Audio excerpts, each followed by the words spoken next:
Hey everybody, this is Success Carswell, and today we are interviewing one of my close friends, Ray Kendrick. Ray, are you there?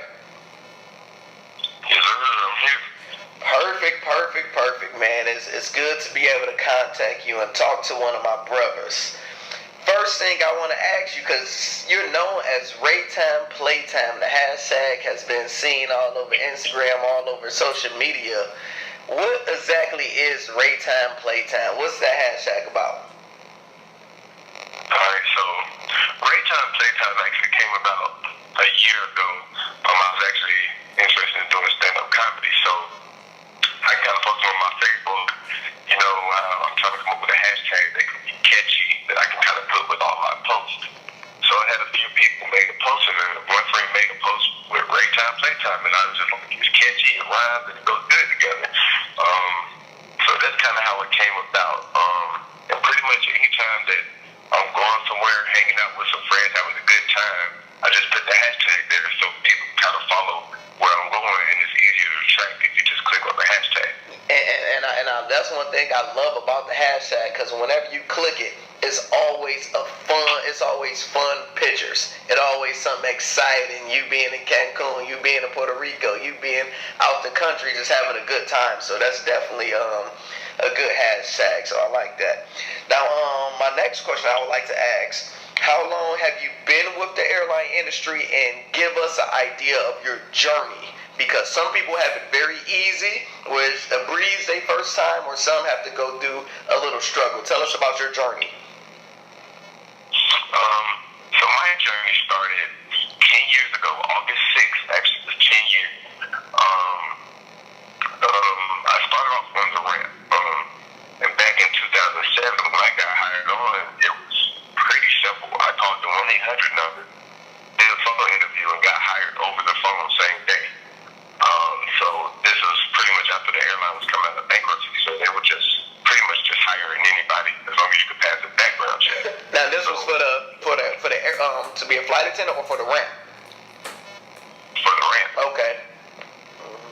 Yeah. Man. So that was kind of the door. Once I got in the door, I never even considered being a flight attendant until maybe 2 years after being on the ramp. I ran across a guy on the ramp. Yes, but he was a flight attendant. I was like, what's the benefits of that? He was just like, they put you up in hotels, they send you around the world, and they pay you good. That was when the bug first got put into my mind, and so after that, I just said, I'm gonna just apply the next time and put in for it. So I applied back in 2010, and did the full application, did the phone interview at that time. They were doing phone interviews, so did my phone interview, and then it face to face. Really didn't even know what to say for a face to face interview, but I didn't do any research. I was just like, well, I'm already with the company, so if I get it, I get it. If I don't, I don't. So I pretty much went in confident as though I got the job. Yeah. So that's kind of the. So you didn't have that real nervous feeling and terrified, because you already had a job at the time and you was with the company, so it made it way more easier, huh? Yeah, so I was very relaxed about it, and I think that's what it is. You got to come in relax and not overthink it, and that's what it was. I sat down, I talked to a few people, and I waited for my chance to interview. I didn't go around mingling with the room like a lot of people think you have to do. I sat down, was comfortable, and was myself, and did the interview.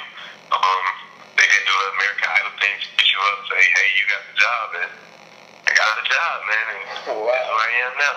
That is amazing, because I started a similar way. I also started on the ramp, and the thing most people don't realize, if you work for a major airline and not a contractor on the ramp, you also have flight benefits.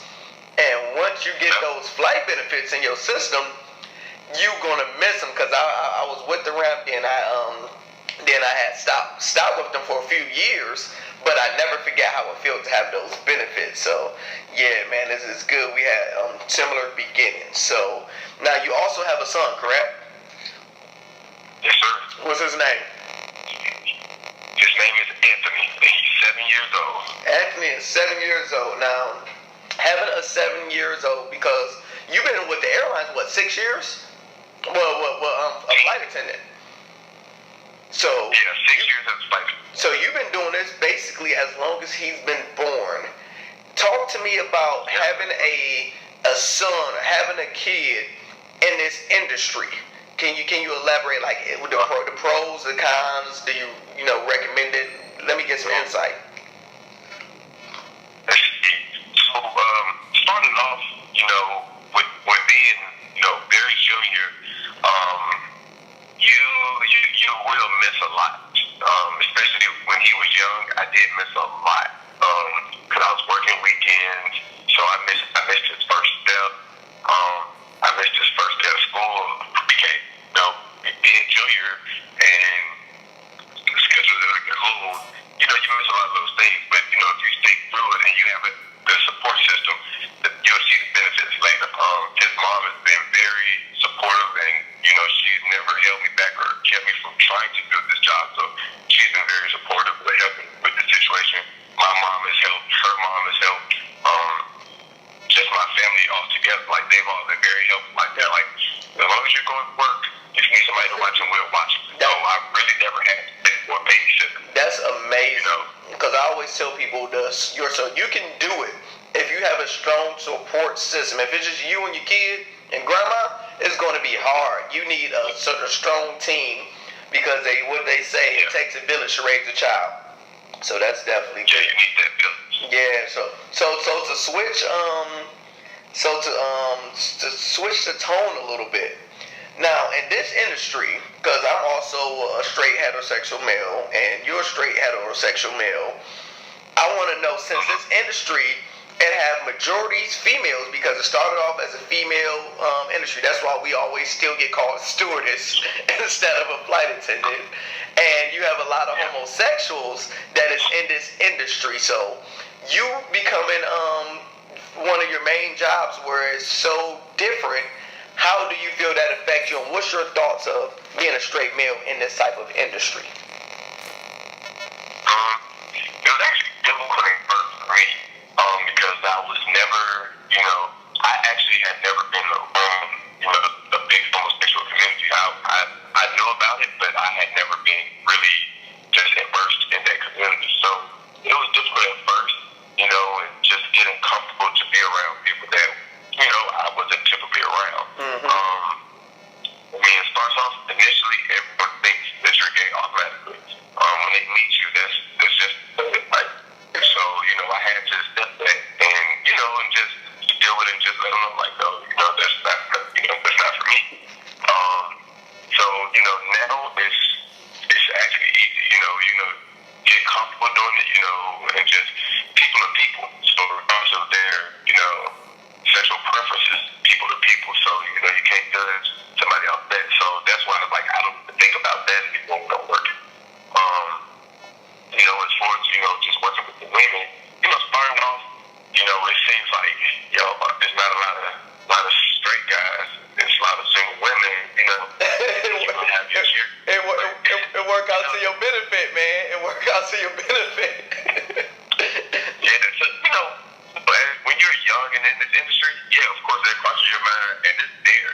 But, as you get older, honestly, I look at it more of their protector now. When they go out, they would look more for me to protect them if anything go wrong, because I am a straight man, compared to if they're going out with a homosexual guy. They may not. Not saying that they won't, but they may not. Yeah. So, I've found out more women actually more willing to go out with me. I'm like, I'm going out there, like, cool, I'll come hang out with you on the typical night when they with it. So, now I use it as a way for me to get my crew members out and to actually meet new people. Yeah, that's good, because in this industry you have to be willing, because most people don't know the term. It's we call it door clickers, we call it slam clickers. Yeah. That as soon as you get to the hotel, you are shutting down from everybody going into your room. And in this industry, since you're not home all the time, you can go outside your room for $15 and have one of the best days of your life if you have the right crew members. And it's just definitely, I always advise people to go out, especially when you're brand new and doing it. So also, recently, you know, I'm a big fan of yours. I'm a big supporter, man. You my brother, and I love you. So I seen on Facebook, it was something called The Stew. And to my understanding, it looked like a radio show or podcast with a lot of flight attendants from Atlanta. So give me the information on The Stew so I can know, how did you get involved? How was you chosen? And what is it about? So The Stew, man, that's actually a new endeavor for me, actually. You know, it's a radio show, podcast, and actually, so we're about to have a YouTube channel. So it's kind of going to be all the above. You know, we're going to try to cover all the platforms. This came about, Black Citation Night, you know, Facebook group that we have. Black Citation Night as one, correction. This guy, Devecchio Johnson, this is his brainchild. He came up with the idea for The Stew. He's been involved in media for a long time, entertainment for a long time. So he put out, you know, just hey, anybody interested in doing a radio show, send me a video. You know, I didn't think nothing because I've seen plenty of posts like that on Facebook. And I was like, if something happens, happens. Mm-hmm. So I sent in my video. Then I got an email maybe a month later, and it was like, you know, you've been selected to be able to do it. I'm like, okay, cool. You know, I still wasn't, you know, really taking it to heart because I was just like, yeah, we'll see.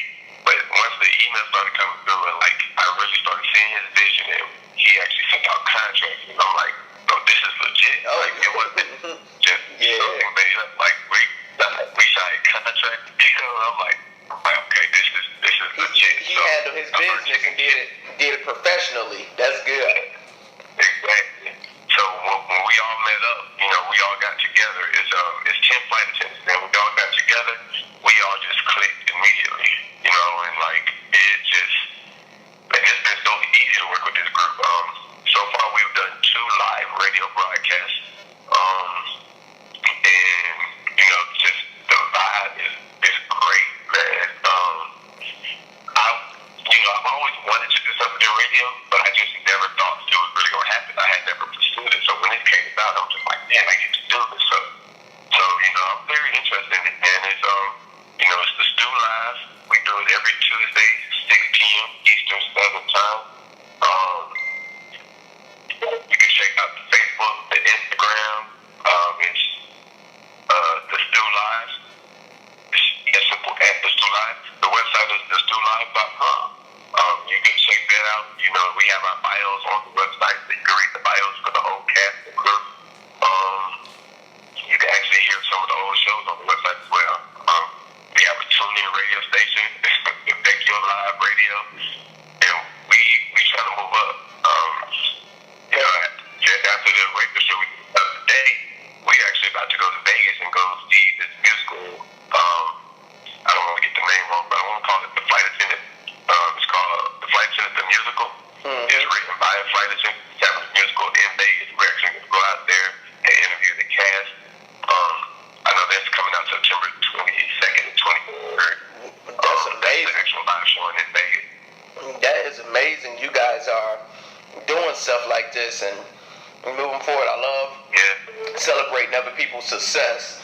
So that's definitely good. I will continue to support. Let me know if you guys need anything, and I'm just happy to see that. Now, is everybody from Atlanta? Because I know it's based out of Atlanta. Is everybody from Atlanta? Actually, no. There are 3 people from the cast that live in Atlanta. The rest, they actually fly in for the radio shows. They're coming from Houston, Chicago, Orlando, and Dallas. And it's weird to see people coming from hard non-real cities. They actually get in. And they make it. When stuff like that happens, that's a miracle. Yeah, it's definitely. Yeah, I see my girl Keisha on there. Yeah. I already know. That's good vibe. I didn't realize how talented Keisha was until I really met her. Like, I had seen her YouTube with my niece. Mm-hmm. And I was like, okay, you know, she's pretty funny. But when I actually met her and seen all the things that she could do and just being around her, she has some talent, man. Yeah. That's good. That's good. So let's see let's end on a good note. So I want to know, what is your favorite place you have visited and why? My favorite places I have visited? Yep. Man. Tel Aviv, man. Tel Aviv, Israel. A lot of people are like surprised by that, but I'm very surprised by that. It was multiple things. First off, it was watching that sunset on the Mediterranean. Mm-hmm. That was something like you can't put into words. Like you really have to go over it and see that. So just that scenic view of the Mediterranean, that's a beautiful thing. Secondly, they know how to party in Israel. I was surprised. You wouldn't expect that at all. You wouldn't expect that at all. No, and I wasn't. I'm like, I'm going over there. I'm like, man, they party and they have a great time. And they party till the sun come up and want to keep partying. Like, I've never partied so much to where I'm like, no, I can't. Like, I have to go to bed. Like, I was telling them no. That's not me. But man, they like have a good time and there was no drama. Like, no matter where you went, everybody showed up.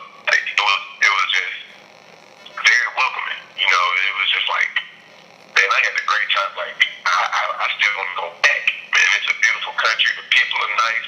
And they have a great time. The food is actually good. So the people is real, man. That's amazing. Before we end, make sure you give everybody your social media platforms and when to tune into the stew. What's your social media? Alright, so you can find me on Instagram at RayK4Real. My Snapchat is ArtKendrick84. Let's see, my Twitter is RayBrand1914. What is my mission? Facebook, you find me at Ray A. Kendrick. So the stew. You can check out the stew every Tuesday night, 6 p.m. Eastern Standard Time. The website is thestewlive.com. You can follow us on Instagram, Facebook, and Twitter at The Stew Live. Man, we out here, man. I appreciate it. I definitely appreciate it. Ladies and gentlemen, this is Ray Kendrick, and I am Success Carswell. We'd like to thank you guys.